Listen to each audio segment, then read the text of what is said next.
Hello from Rhiannon and me, and welcome to this evening's programme. Coming up later, we're going to find out how creatures used to a much warmer climate are coping in these Arctic conditions.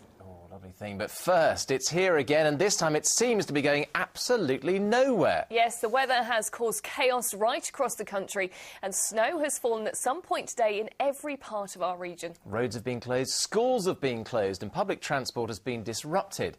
In a moment, we're going to be taking a live look at the state of the region this evening, but first, Emma Baker has been looking at how the snow has been affecting our part of the world. We were promised snow, and we got it, right across the region. For those who struggled into work, it was a difficult start to the day. Motorists faced dangerous conditions. Some roads were closed altogether. Luton Airport had to shut overnight. It meant delays and cancellations this morning as the airlines tried to catch up on the backlog. Where are they hopefully going today? Krakow. And so where are they going? How concerned are they about whether the flight's going to go? I think they're not gonna go. We're gonna turn back to home. I think it's pointless, really. We're due to go to Geneva. We were supposed to go on a flight this morning at 6:25, but that was cancelled. So we're just hoping this one will be all right, but this is just started again, so... One couple waiting for their daughter to fly home ended up spending the night in their car. We drove up from Wiltshire last night at we left 6:30 last night. Hopefully we were going to meet the daughter at 9 o'clock when the plane was going to arrive. Got cancelled, and we've been stuck in the car since 8 o'clock last night because we've got the dog and all that. No hotels will take us.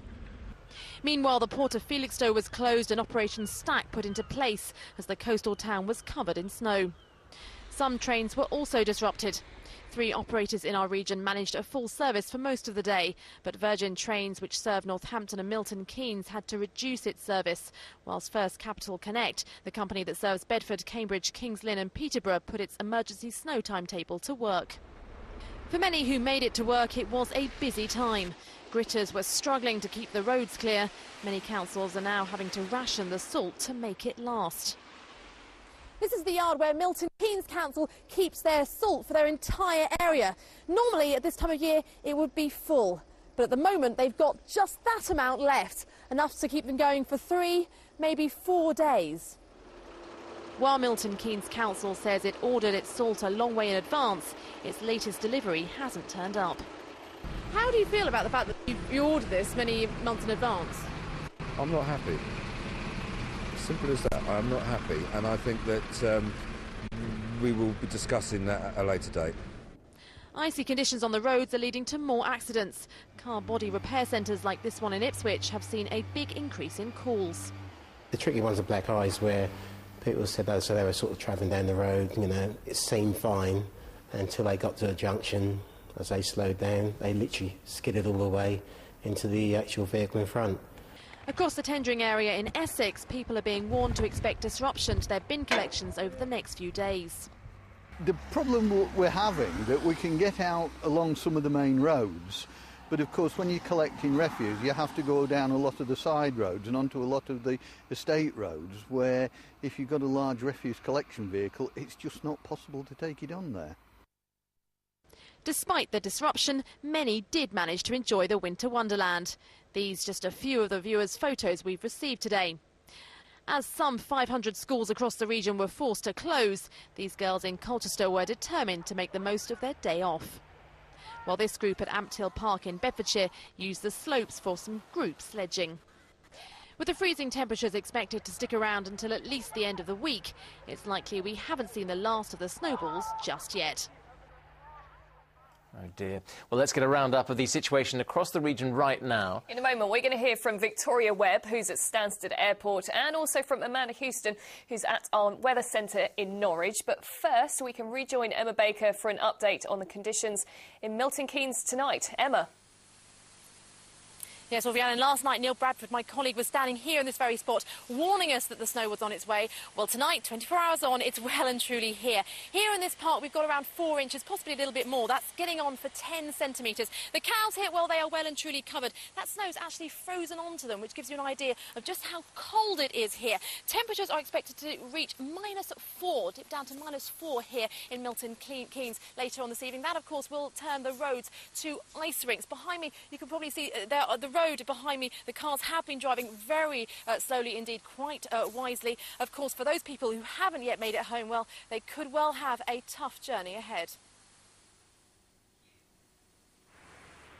Well, here in Essex, we had quite a bit of snowfall this morning. Thankfully, it has stopped now, but where I'm standing at Stansted, there's about 6 centimetres of snow. That's roughly 2.5 inches, and that has caused problems here at the airport today. The runway was closed for just over an hour this morning at 10 o'clock. Some airlines had to cancel flights, and with other airports closed across the country, that has had a knock-on effect. There's been disruption to flights throughout the day. Now, a number of minor roads across the county remain closed this evening. They're just not safe enough for people to drive along, and that's because Essex County Council, like other councils across the region, are now having to just grit the major routes. The Essex County Council, though, has said, though, that they're not concerned about supplies running out. Meanwhile, National Express East Anglia, they have said that they are running a full timetable this evening, with the exception of the Stansted Express service. Those trains aren't running as frequently as they usually would. That will continue tomorrow, although National Express East Anglia has said it hopes to run a good service on all other routes. That obviously depends, though, on the weather overnight, and they have said that they do expect there to be a few cancellations in the morning rush hour. Thanks, Victoria. So that's how it's looking out there with transport around the region tonight. Fairly quiet at the moment, but there is still more snow to come. Yes, Amanda, who's going to join us now with the weather update. So, Amanda, just tell us, how much snow have we had and how bad is it going to get? Well, we have had variable amounts of snow across the region. We had 30 centimetres, that's a foot, recorded at Harlow in Essex, whereas here in Norwich, barely a dusting on the ground. But there is more snowfall to come. In fact, if I show you this chart here, this shows us what's happening for the next few days. So you can see scattered snow showers, especially for the east of the region tomorrow. Some of these could be heavy at times too. And there's still weather warnings in place for widespread ice. So do watch out for slippery roads and pavements. And if that wasn't enough, we've got strong, bitterly winds. By the time we get to the weekend, that will cause drifting snow and it will feel absolutely raw out there. Now, I haven't put Sunday on the chart there, but that's another day we need to watch out for, but we will keep a close eye on that for you. So, Amanda, still really chilly out there, very white for lots of people, but put this in some context for us. How bad is it? Well, we are only halfway through winter at the moment, but put it this way, if conditions continue like this, it could well be the coldest winter for nearly 30 years. Get yourself inside then, Amanda. Thank you very much indeed for that. More from Amanda later on in the programme. Now, in other news, the former Home Secretary Charles Clarke has backed plans for a secret ballot of Labour MPs to settle once and for all the questions over Gordon Brown's leadership. The Norwich South MP, who's a prominent backbench critic of Mr Brown, says he believes a ballot is the best way to decide if there should be a leadership contest. But Tony Lloyd, who chairs the Parliamentary Labour Party, said there was very little support for the idea and dismissed it as a sideshow. Scientists in Cambridgeshire say they've made a new discovery in their understanding of the genetic makeup of kidney cancer. Researchers from the Wellcome Trust Sanger Institute in Hinxton have produced a new DNA blueprint of the disease. They hope that their findings will ultimately help in the diagnosis and treatment of kidney cancer. Worldwide, around 100,000 people die from the disease each year.